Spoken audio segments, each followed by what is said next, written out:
70,000 years ago, our ancestors were insignificant animals. The most important thing to know about prehistoric humans is that they were unimportant.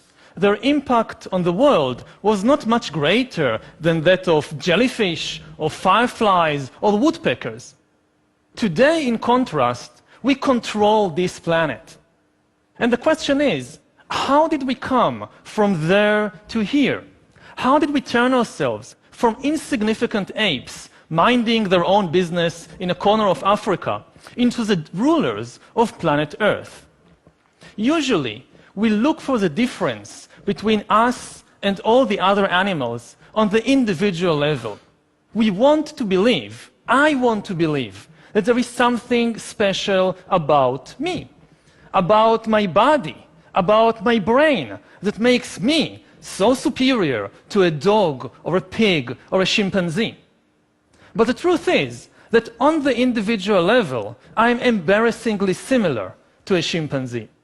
And if you take me and a chimpanzee and put us together on some lonely island and we had to struggle for survival to see who survives better, I would definitely place my bets on the chimpanzee, not on myself. And this is not something wrong with me personally. I guess if they took almost any one of you and placed you alone with a chimpanzee on some island, the chimpanzee would do much better.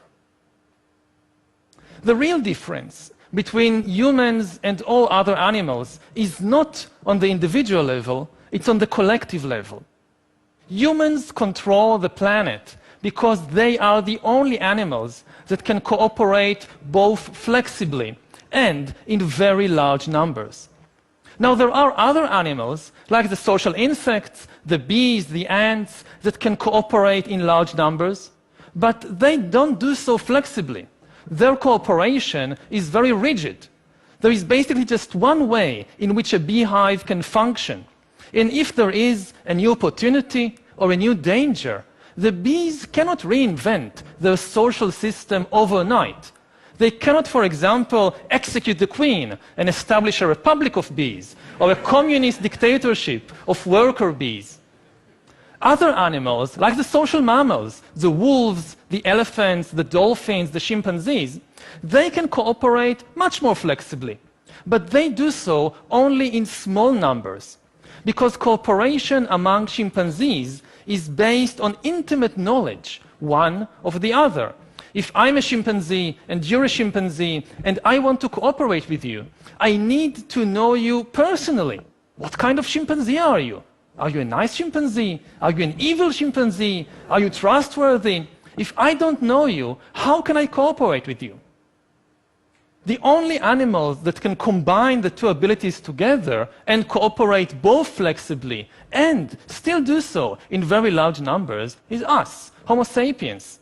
1 versus 1, or even 10 versus 10, chimpanzees might be better than us.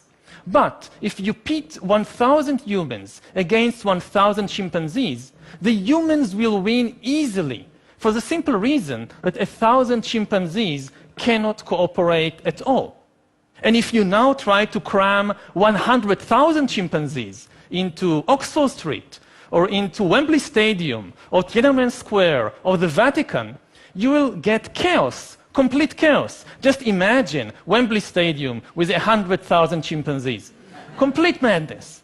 In contrast, humans normally gather there in tens of thousands, and what we get is not chaos, usually. What we get is extremely sophisticated and effective networks of cooperation. All the huge achievements of humankind throughout history, whether it's building the pyramids or flying to the moon, have been based not on individual abilities, but on this ability to cooperate flexibly in large numbers. Think even about this very talk that I'm giving now. I'm standing here in front of an audience of about 300 or 400 people. Most of you are complete strangers to me. Similarly, I don't really know the people, all the people, who have organized and worked on this event. I don't know the pilot and the crew members of the plane that brought me over here yesterday to London. I don't know the people who invented and manufactured this microphone and these cameras which are recording what I'm saying. I don't know the people who wrote all the books and articles that I've read in preparation for this talk. And I certainly don't know all the people who might be watching this talk over the internet somewhere in Buenos Aires or in New Delhi. Nevertheless, even though we don't know each other, we can work together to create this global exchange of ideas. This is something chimpanzees cannot do. They communicate, of course, but you will never catch a chimpanzee traveling to some distant chimpanzee band to give them a talk about bananas or about elephants or anything else that might interest chimpanzees. Now, cooperation is, of course, not always nice.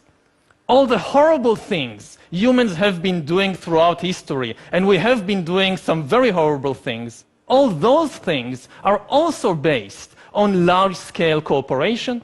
Prisons are a system of cooperation. Slaughterhouses are a system of cooperation. Concentration camps are a system of cooperation.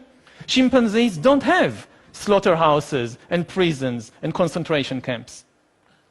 Now, suppose I've managed to convince you, perhaps, that yes, we control the world because we can cooperate flexibly in large numbers.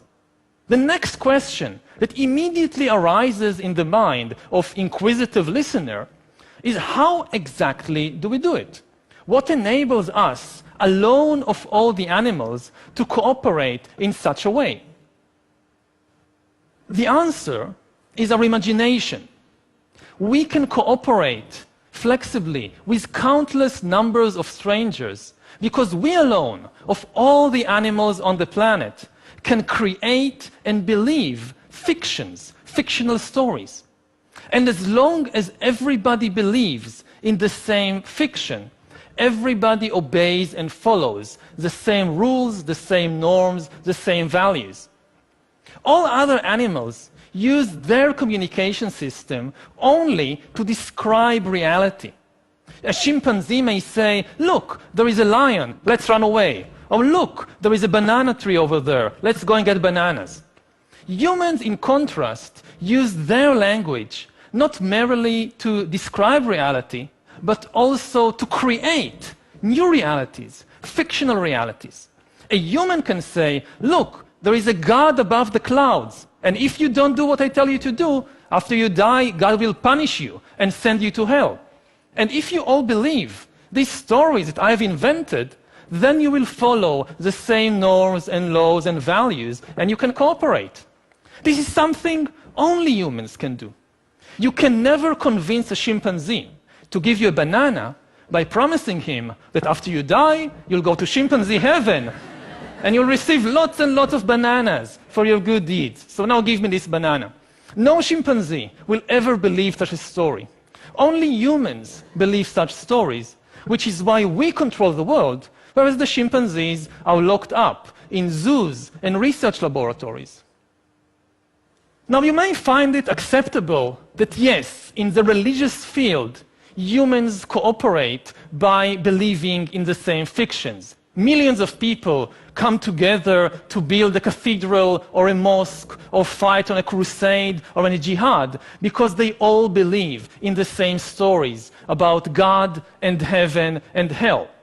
But what I want to emphasize is that exactly the same mechanism underlies all other forms of mass-scale human cooperation, not only in the religious field. Take, for example, the legal field.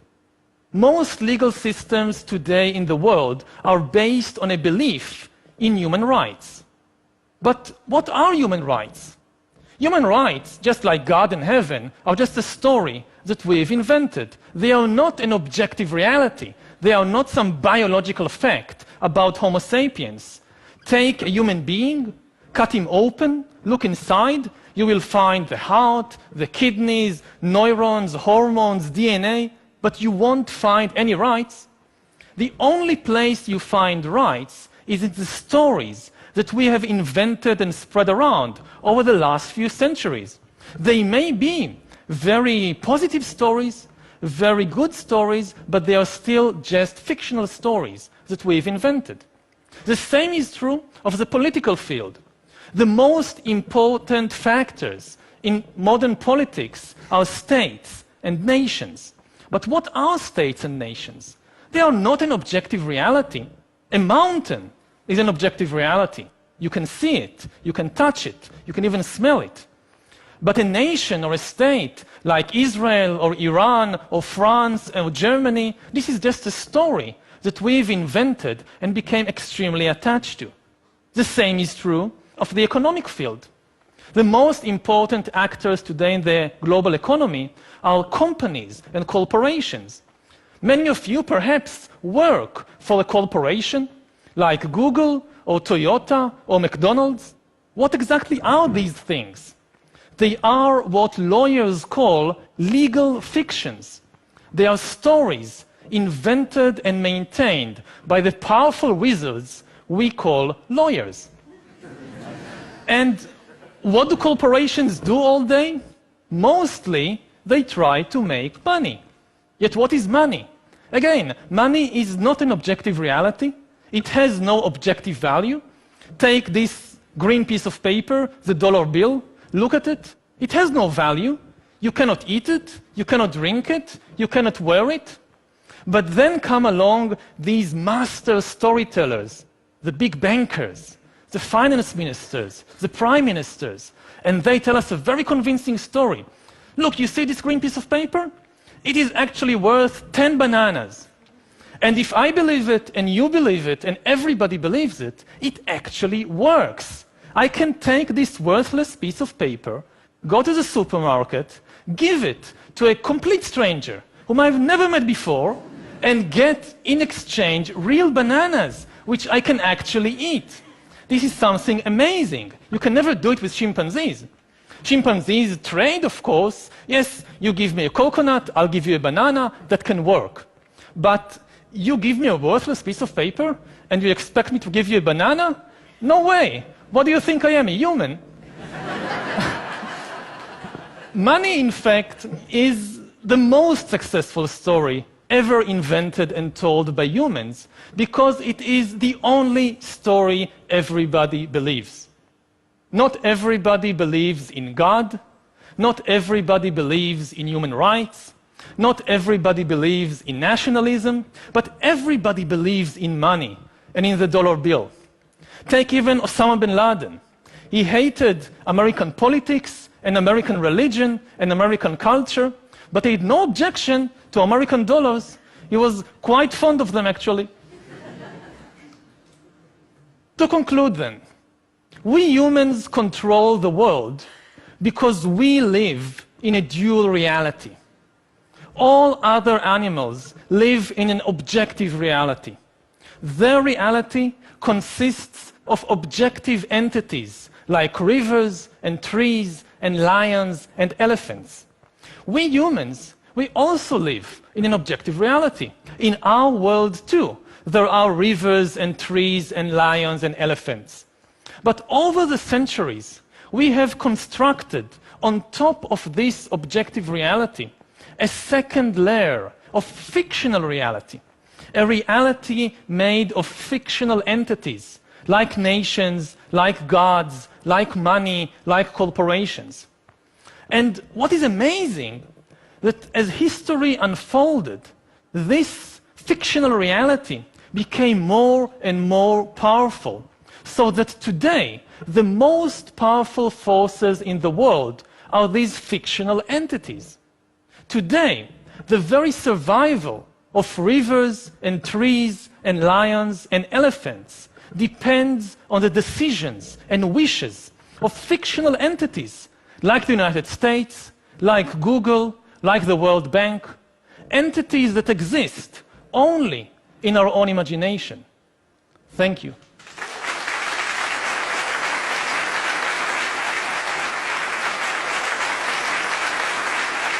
Thank you. Wow.